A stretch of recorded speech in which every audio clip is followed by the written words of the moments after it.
Trump's business interests and potential conflicts are unprecedented for someone who will soon become U.S. president. CNN's Drew Griffin takes a closer look at some of the properties and people who could impact Trump's presidency. Donald Trump's companies spread across the globe, about 150 different limited liability corporations and companies that have had dealings in 25 countries, according to a CNN analysis. But the focus is on 10 countries, where Donald Trump has licensed his name for real estate deals and cut deals with some international businessmen that have attracted controversy. Some have been under criminal investigation. Others have deep ties to their own governments. All of them could present a conflict for the president-elect. In Turkey, Trump has licensed his name to 2 towers owned by the business and media conglomerate founded by the billionaire Aydan Doğan. Earlier this year, Doğan was indicted in Turkey for an alleged fuel smuggling scheme.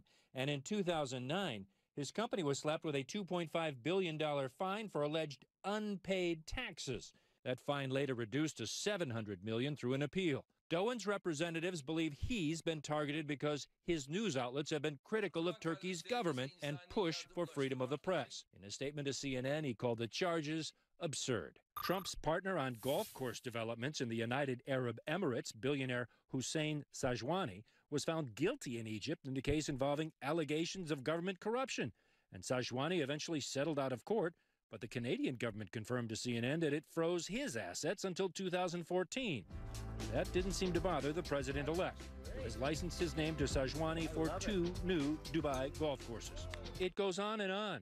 In Azerbaijan, a country with a history of corruption and human rights abuses, the Trump Organization just confirmed to CNN that it's now terminated its deal for a Trump-branded hotel. In Indonesia, he's partnering with a billionaire businessman who, like Trump, has jumped into politics, forming his own political party, and also, like Trump, once publicly stated in an interview he admires Vladimir Putin. In the Philippines, his condominium licensing business partner has just been named special trade envoy to the United States. It's not that there is just potential conflict of interest here, says Larry Noble with the Campaign Legal Center. It's that the incoming U.S. president, who built his business around the globe, already has a world of actual conflicts of interest he will deal with on day one. There is a danger because the foreign leaders, foreign business people are going to be considering it as dealing with the president, dealing with the president's family. So they're going to be making decisions knowing that if they help the president's children, they're helping the president, and they may get something for it.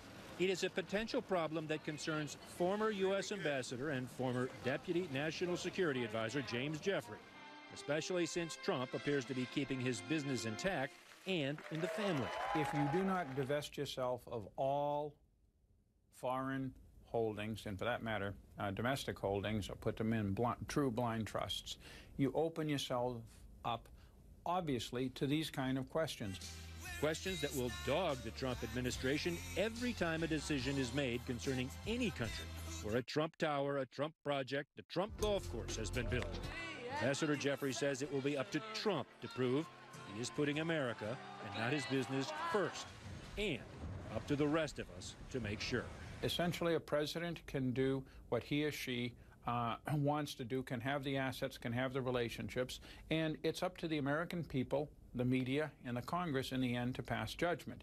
As for those 3 deals the Trump Organization just terminated, the organization is not saying exactly why, but we can tell you the 2 developers in Rio did run into some legal troubles, and it appears the developer in Azerbaijan simply ran out of money.